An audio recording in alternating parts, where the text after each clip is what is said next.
Back again. Now, this is Around the Northwest for a Tuesday afternoon, and Jane Cassidy is a singer and writer and broadcaster from Kilkeel in County Down, and she's lived in Belfast, mind you, since her student days.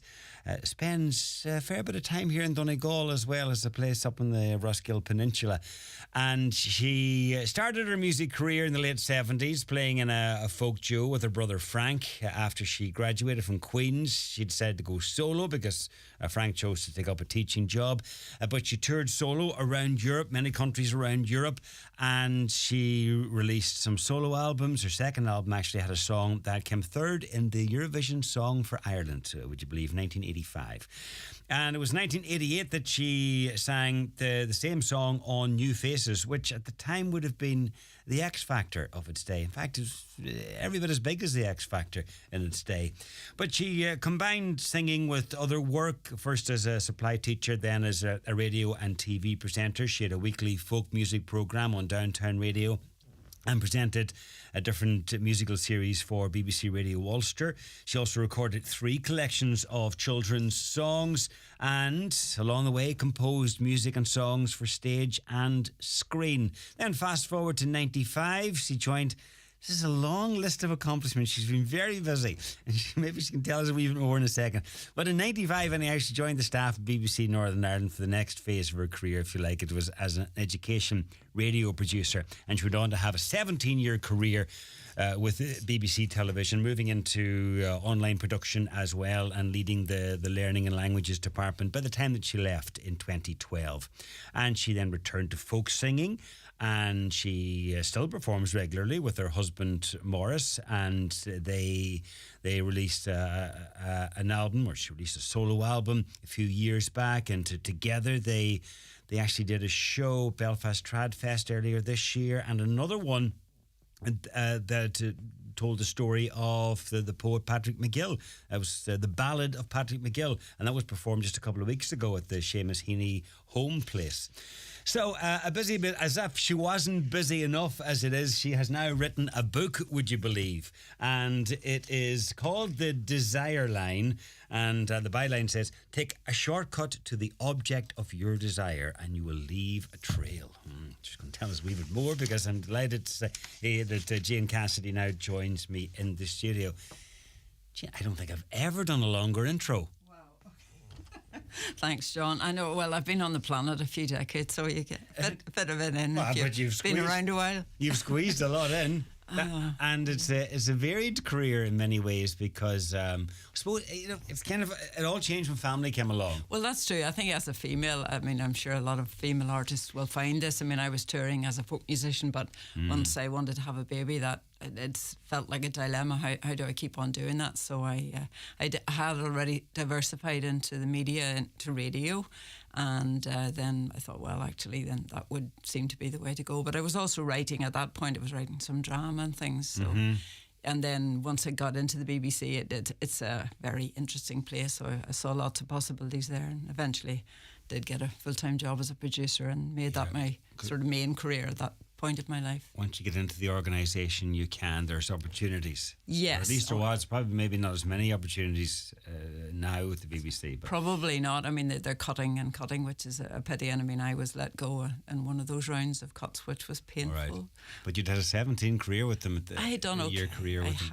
I had. But it was partly that experience of being made redundant in my mid-50s that motivated me to write, because I was still waking up at 7 in the morning on winter mornings, and all the adrenaline was there that used to catapult me out of bed and into the office to do my job, and I had nothing to do with it, nowhere to go. So I started reading thrillers, and I was devouring so many of them. I loved them, but they were the only thing that could distract me from my modelling thoughts. So, and then I thought, I felt guilty, because when you're not earning, you feel guilty about spending money on yourself. So I thought, right, I'll have a go at writing one of these. At least it would mop up some of this mental energy.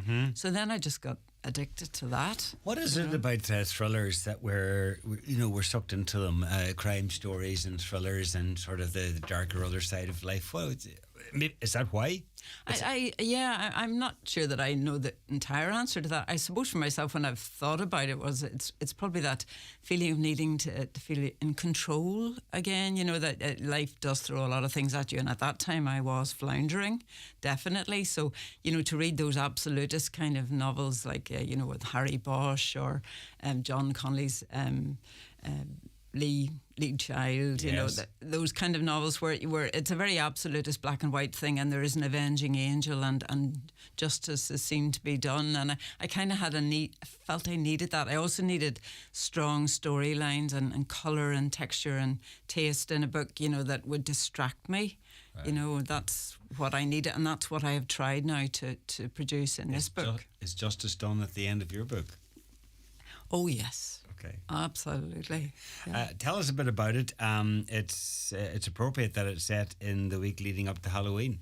It is, because it all happens within a week, because what I really wanted was to create a sleuth like Harry Bosch, where you're in that his mind all the time. And I always assumed I might have a female sleuth if I created one, but in fact my character Jeremy McCabe sort of walked out of my imagination fully formed. Okay. He's a TV producer who lives in Belfast, and he's a flawed hero, but he has this thirst to solve mysteries, and if he sees injustice or someone who needs help, he can't resist stepping in. So basically he goes to pick up his very troubled wife Nora from a psychiatric clinic just outside Belfast, and she asks him to give her new friend Helena a lift home, and he thinks, oh fine, you know, she lives in Belfast, that's no problem. Very quickly discovers Helena lives in Island McGee, which is about half an hour north of Belfast, so he thinks, oh, I'm not going to get into the office today, you know, but brings her to the place she directs him to, only to find the place that Helena says her house should be is an empty hillside. And of course he thinks, well, this is a very disturbed woman, you know, she's maybe on medication or maybe having us on, she's deluded. But that is the shocking moment that opens the whole book, and that drives the story forward. Him trying to discover whether or not Helena is actually telling the truth, or is she manipulating him and his very vulnerable wife Nora, and you know, if the house has indeed been wiped off the face of the earth, why that has happened. Okay. So have you taken a Harry Bosch type character and transplanted him to Belfast, or is it just Harry Bosch is sort of in the back of your mind, but this is an entirely different sort of a central character? I think that the main thing when I make the comparison with Harry Bosch is that I wanted a character that you to be with the sleuth, the main character, all the time. Okay. So if Ger walks out of the room, you walk out of the room with him. You're with him all the time, and I liked that about those books, you know, that I felt. And there were times when I finished one of those books where I thought I have to start another because I miss Harry and I need to be in his head, because there's a more comfortable place to be than in my own. You know, that's what I wanted and was looking for in that kind of book. So I thought I would love to be able to write a book that someone couldn't put down, that had to read. You have to read one more chapter before you go to sleep, you know. I kind of fell out of love with Harry. I really got into him in the early books, and could, you know.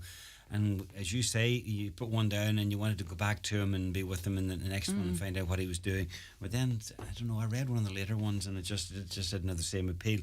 But can you see that your central character then, because it's a 3-book deal you have with It's a 3-book deal, and it will be a series. Ger McCabe will be at the centre of the 3, you know. So right. Yes, I really want to develop him, and I'm finding it excuse me, more and more interesting developing him and his relationships with his family and close friends. So you're hoping that people get invested in Ger? Well, I find that when I get feedback from people that they are interested in Ger and want more of Ger.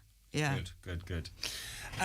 Writing novels, a new departure for you, but you have written in the past, just not books. Yes, in the past. Well, I suppose all of my career involved writing in different ways. Well, writing songs up to a point, although I was singing a lot of traditional music, but I always wrote some songs myself. But excuse me, but when I was working for radio and television and online, writing scripts obviously was a major part of what I did. I also wrote a lot of radio drama at one point for BBC Radio 4, and that had a bearing on me getting this book deal, because there are so many publishing companies, and I I was sending my book out to Irish publishing companies, but many of them don't even receive unsolicited manuscripts. But I noticed that Poolbeg did, and when I read about Poolbeg, it said that they were the first publisher to publish Maeve Binchy. And I'd actually dramatised a Maeve Binchy novel way back in the 1980s. I had a little bit of contact with Maeve during that. So I just suddenly thought, well, this little nugget of information might just get me out of the slush pile and get them to read my book. So I think it helped, Yeah. And how long, for every writer's different and some might zip through it, how long did the process take for you? People often ask that. It's very, very difficult to quantify that, because when I started writing, and I'd say I was made redundant and, at a loose end, so I wrote a draft of a book, and I was afraid I would lose my nerve, because even then I knew I wanted to write a series. I just went straight on to a second book, because I thought if I look down, I'll falter and I won't do it, So then once you actually have a manuscript or two, then it was really a matter of going back and writing and rewriting and rewriting. And if I don't know, if I had known how much rewriting was involved, I might have. That's the hard part, daunted. is it?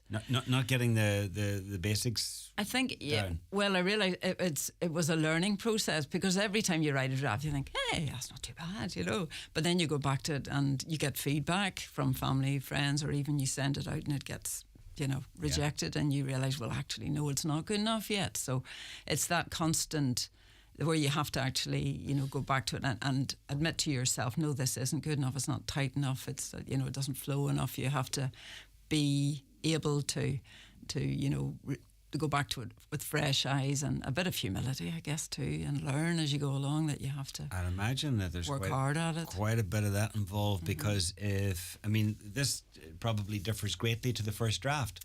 Yeah, I imagine so, yeah. I don't even want to think of the first draft, and I blush at the idea of some of those early drafts I sent out to agents or publishers, when I look back on it now. Yeah. And I'm just looking at some of the commendations here on the front and within, and it's been well received. It has, and one of the people who endorsed it for me was Paul Brady, who was so kind of him to do that, because Paul had just published his memoir, a lovely memoir, and I was trying to, because I live in the north and I'm with a southern publisher, I was trying to think of someone who's from the north who's also well known in the Republic of Ireland. So I thought, well, Paul Brady is the man, and obviously I know Paul from my music involvement. So, but I thought, gosh, I don't know if he's going to want to endorse this, But he did, and he read it. He's been absolutely so generous. With his time with it. Described it well in one word on the front cover: exciting. So there you are. That's what you want from a thriller. Just going back to the music, Jane, where, because I know you did a couple of gigs, maybe more than... Well, just last week, as you were mentioning, the Patrick McGill show, that is a lovely show, because we tell the whole story of the Patrick McGill from Glenties. I'm sure people know the story well, but he became known as the Navvy poet. And after having only 3 years of schooling, he went off and was hired out in farms, and then went over tatty hooking in Scotland. Yeah. And amazingly educated himself in those navvy huts. I mean, he used to buy books and joined the Carnegie Library. So by the age of 19, he had never been home in the meantime. He'd just been earning money, sending money home, working as a navvy, working at anything he could find. At the age of 19 or 20, he'd been sending poems and articles to London newspapers, and they offered him a job. And he went to London and worked as a journalist. Astonishing that he must have been a bit of a genius, because he wanted to read Montaigne, the French author, and he learned French, taught himself French so he could read Montaigne, which is something that reminds you of Seamus Heaney, in the sense that Seamus Heaney wanted to read the Greek, so he learned Greek so he could read it in the vernacular. So that's the level of intellectual prowess that Patrick McGill had. But he was a guy living in these navvy huts up in the wilds of Scotland, or sleeping rough a lot of the time, and he managed to do that. Published 20 novels in the end, and lots of poetry and a couple of plays. And his most famous novel was called Children of the Dead End, which is, I think, his masterpiece, and is autobiographical, which most of his work is. It's worth reading. And you and your husband tell the story in In what form? Yes, there are three of us. We narrate the story, and we have a Scottish singer with us called Derek Williamson, who lives in Glencolumkill, actually, because so much of the story happens in Scotland. We wanted the Scottish voice in there too. So yes, we tell the story and we intersperse it with songs that are some traditional songs from Donegal, some from Scotland, and many of his poems set to music. And his poems very often, they blend beautifully with the traditional songs, because he kind of wrote in that same cadence that the old ballads have. So it's a joy to do. We call it the Ballad of Patrick McGill, because his whole life kind of reads like a ballad, you know. Yeah. Poor boy made good, you know. He was quite a phenomenon. Sounds like the sort of show we would like to see in Donegal. We would love to do it here if someone would have listening? us. Please, we would love to do it. Green in there, Dahi, or anybody's listening. Anyhow, we shall see. So we've set the wheels in motion. Brilliant. The book is out now, by the way. Jane Cassidy's The Desire Line, and published by Pullbag Press, yeah. Okay, in all good bookstores. And speaking of bookstores, yeah, I'm going to be doing an event in the wonderful bookshop called Little Acorns Bookshop, run by Jenny Doherty in Derry, this Thursday evening at 7 o'clock. I'll be reading from the book, singing a couple of songs too. Brilliant. So I'd love to see anyone who's around. Yeah. Okay. Listen, it's been a pleasure, Jane. Thank you, John. Best luck with the book. Thanks so much. Get